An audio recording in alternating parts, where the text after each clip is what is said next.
तो hello friends.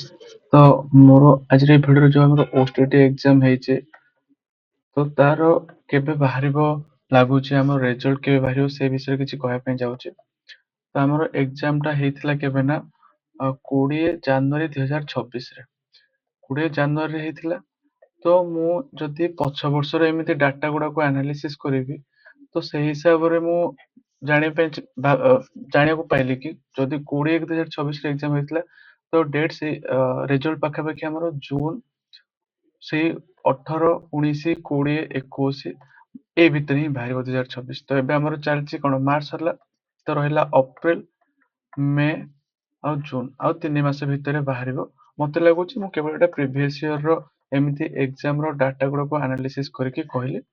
ତ ମତେ ଲାଗୁଛି ଏଇ ଭିତରେ ବାହାରିବ। ଯଦି ଆପଣ ମାନେ ଚିନ୍ତିତ ଅଛନ୍ତି ରେଜଲ୍ଟ କେବେ ବାହାରିବ ଜମା ବି ଚିନ୍ତା କରନ୍ତୁନି, ସେ ତାର ଏଇ ଡେଟ ରେ ହିଁ ବାହାରିଯିବ। ଧନ୍ୟବାଦ।